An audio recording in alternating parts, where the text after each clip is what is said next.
Hi అండి, అందరికీ నమస్కారం. Welcome back to my channel. ఈ వీడియోలో ఆరా మస్తాన్‌ను ఏకి పారేసిన వైఎస్ జగన్ అండి. మరి ఆ వివరాలేంటో ఈ వీడియోలో పూర్తిగా తెలుసుకుందాం. మీరైతే దయచేసి వీడియోకి ఒక లైక్ చేయండి. ఇక గత కొద్ది రోజులుగా సోషల్ మీడియాలో ఆరా మస్తాన్ పేరు మారుమోగిపోతోంది.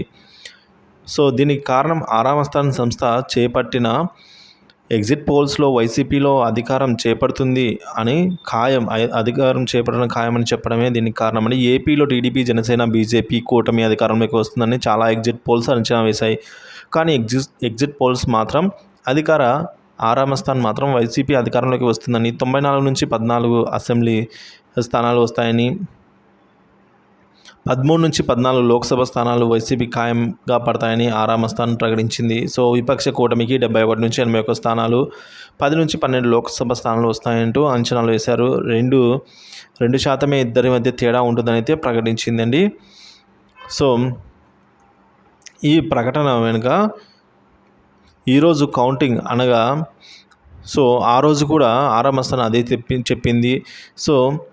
కౌంటింగ్ ప్రారంభమైన తర్వాత కూడా ఆరా మస్తాన్ అనేక టీవీ ఛానల్లో డిబేట్లో పాల్గొని తను చెప్పిందే జరుగుతుందని అయితే, అది జరగకపోతే తాను ఇక సర్వే చేపట్టనని కూడా ప్రకటించారు. అయితే ఎవరు ఊహించని విధంగా టీడీపీ, జనసేన, బీజేపీ కూటమి అత్యధిక స్థానాలు దక్కాయి. వైసీపీ ఘోర పరాజయం చెందింది.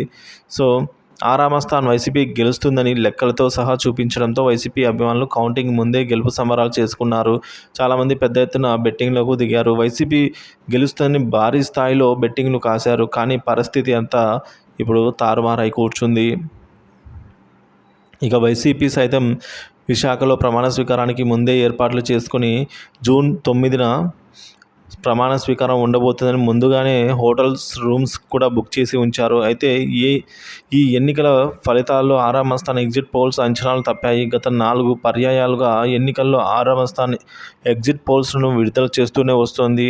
అయితే ఈసారి ఏపీలో ఏమాత్రం ఆరా మస్తాన్ ఎగ్జిట్ పోల్స్కు ఫలితాలకు సంబంధం లేనట్టుగానే అయితే సర్వేలు విడుదలయ్యాయి. దీంతో ఆరా మస్తాన్ మరోసారి సోషల్ మీడియాలో ట్రోలింగ్కు ఎదురవుతోంది. ఆరా మస్తాన్ ఎక్కడ అంటూ సోషల్ మీడియా ఆయనపై వైసీపీ శ్రేణులు విమర్శలకు దిగుతూ ఉన్నారు ప్రస్తుతము.